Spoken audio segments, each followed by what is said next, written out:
இப்போ நீங்கள் ப்ரிவியூவில் பார்த்த மாதிரியே ஒரு ட்ரெண்டிங்கான வீடியோவை எப்படி ரொம்ப ஈஸியான ஸ்டெப்பில் ரெடி பண்ணுறது அப்படின்றத இந்த வீடியோவில் பார்க்க போகிறோம். ஸோ இதுக்கு ஃபஸ்ட்டு ஸ்டெப் பார்த்தீங்கன்னா நான் கொடுத்துருக்க ஒரே ஒரு ப்ரீசெட் மட்டும் தான் கொடுத்துருப்பேன். ஸோ அந்த ஒரே ஒரு ப்ரீசெட்டை ஃபஸ்ட்டு நீங்கள் இதில் இம்போர்ட் பண்ணி வச்சுக்கோங்க.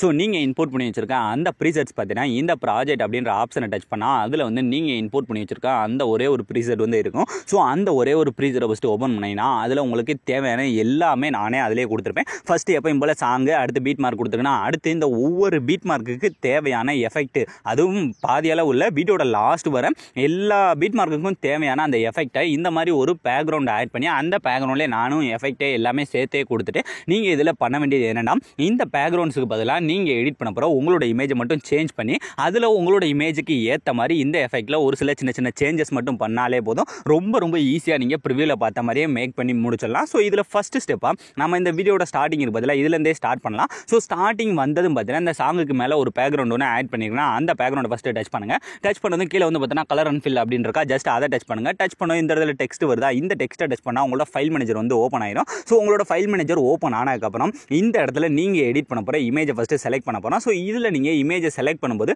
மேக்ஸிமம் இந்த ஒயிட் அண்ட் ஒயிட்டில் இருப்பீங்க பார்த்தீங்களா, அந்த மாதிரி இமேஜை செலக்ட் பண்ணுங்கள். அப்போ தான் இந்த சாங்குக்கு கரெக்டாக இருக்கும். ஸோ இப்போ பார்த்தீங்கன்னா நான் வந்து இமேஜை செலக்ட் பண்ணியாச்சு. இப்போ ஃபஸ்ட்டு இதில் இமேஜை மட்டும் சேஞ்ச் பண்ணிவிட்டு இதில் நீங்கள் எந்த சேஞ்சுமே பண்ண தேவையில்லை. ஏன்னா இது வந்து இமேஜோட சைஸுக்கு ஏற்ற மாதிரி தான் இருக்கும். ஸோ இதுக்கு அடுத்து இந்த ரெண்டாவது இருக்குது பதிலாக இதை ஜஸ்ட் டச் பண்ணுங்கள். டச் பண்ணிட்டு அதே மாதிரி கலர்னு ஃபில் போங்க. போயிட்டு இந்த டெக்ஸ்ட்டை டச் பண்ணால் ஃபைல் மேனேஜர் ஓப்பன் ஆகுதும். ஸோ ஓப்பன் ஆனதுக்கப்புறம் இந்த இடத்துல அதே மாதிரி இப்போ நான் அடுத்து ஒயிட் அண்ட் ஒயிட்டில் இருக்க மாதிரி ஏதாவது ஒரு இமேஜ் இந்த மாதிரி ஃபஸ்ட்டு செலக்ட் பண்ணிவிட்டு இந்த மேலே இருக்க ப்ளஸ் ஐக்கானை கொடுத்துக்கிறேன். கொடுத்தோம்னா இதில் வந்து பார்த்தீங்கன்னா பாதி இமேஜ் தான் தெரியுதா. ஸோ இதை நீங்கள் என்ன பண்ணீங்கன்னா ஃபஸ்ட்டு இந்த இடத்துல மேலே இருக்க 3 டாட் இருக்கா, ஜஸ்ட் அதை டச் பண்ணுங்கள். டச் பண்ணிட்டு இந்த 5வது பார்த்தீங்கன்னா ஃபில் கம்போஸ் ஏரியா அப்படின்னு இருக்கா, ஜஸ்ட் அதை கொடுங்க.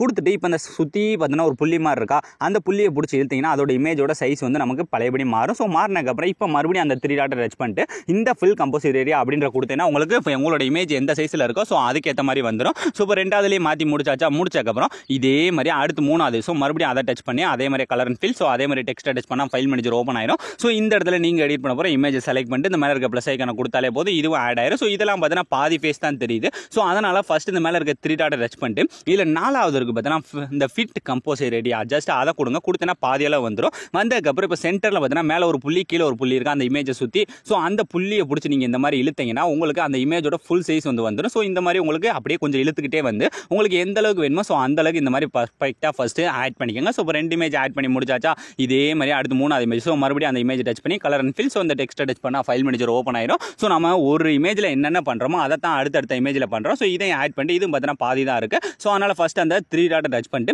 இந்த 4வது இருக்க ஃபிட் கம்போஸ் ஏரியா அப்படின்ற கொடுத்துட்டு இந்த புள்ளியை பிடிச்சி இழுத்து அதோட ஃபுல் சைஸ் இமேஜ் வந்து வந்துடும். ஸோ இப்போ உங்களுக்கு பார்த்தாலே தெரியும் முன்னே இருந்த இமேஜுக்கும் இதுக்கும் இருக்க டிஃப்ரென்ஸ். ஸோ இப்போ பார்த்தீங்கன்னா வேறு லெவலில் வந்து ஆட் ஆயிடுச்சா. ஸோ இதே மாதிரி அடுத்த இமேஜ். ஸோ இந்த மாதிரி ஒரு இமேஜுமே மிஸ் பண்ணாமல் வரிசையாக மூவ் பண்ணி இருக்க எல்லா இமேஜ், அதாவது எல்லா பேக்ரவுண்டு பதிலாகவும் உங்களோட இமேஜ் ஆட் பண்ணி அதோட சைஸை உங்களுக்கு ஏற்ற மாதிரி, அதாவது உங்களோட இமேஜுக்கு ஏற்ற மாதிரி மட்டும் செட் பண்ணிக்கோங்க. ஸோ இந்த ஸ்டெப்பை நீங்கள் கரெக்டாக பண்ணால் தான் நீங்கள் ப்ரிவியூவில் பார்த்த மாதிரி ஒரு எஃபெக்டிவ் உங்களோட இமேஜ் சைஸுக்கு நீங்கள் கொண்டுட்டு வர முடியும். இல்லைனா நான் கொடுத்துருக்க பேக்ரவுண்ட் என்ன சைஸோ அதுக்கேற்ற மாதிரி தான் இமேஜ் வந்து ஆட் ஆகிருக்கும். ஸோ அதனால தான் மறுபடியும் சொல்கிறேன். ஸோ உங்களோட இமேஜுக்கு ஏற்ற மாதிரி இந்த சைஸை வந்து மாற்றிக்கோங்க. ஸோ இப்போ பார்த்தீங்கன்னா கரெக்டாக வீடியோட லாஸ்ட் வர இந்த மாதிரி மீத இருக்க எல்லாத்துலேயுமே ஃபஸ்ட்டு சேஞ்ச் பண்ணி முடிச்சதுக்கப்புறம் இதுக்கு அடுத்து நீங்கள் இதில் எந்த விதமான சேஞ்சஸ் எதுவுமே பண்ண போகிறதில்ல. ஸோ இப்போ இந்த வீடியோ நீங்கள் அப்படியே ஃபஸ்ட்லேருந்து ப்ளே பண்ணி பாருங்கள். நீங்கள் ப்ரிவியூவில் பார்த்த மாதிரி ஒரு வேறு லெவல் ட்ரெண்டிங்கான ஸ்டேட்டஸை உங்களோட இமேஜ் யூஸ் பண்ணி நீங்களே ரொம்ப ஈஸியான ஸ்டெப்பில் மேக் பண்ணியிருப்பீங்க. ஸோ ஆலாம் ஃப்ரெண்ட்ஸ், இந்த வீடியோ முடிஞ்சு. ஸோ இந்த வீடியோ உங்களுக்கு பிடிச்சிருந்தா மறக்காமல் ஒரே ஒரு லைக் மட்டும் பண்ணிடுங்க. ஸோ தேங்க்ஸ் ஃபார் வாட்சிங்.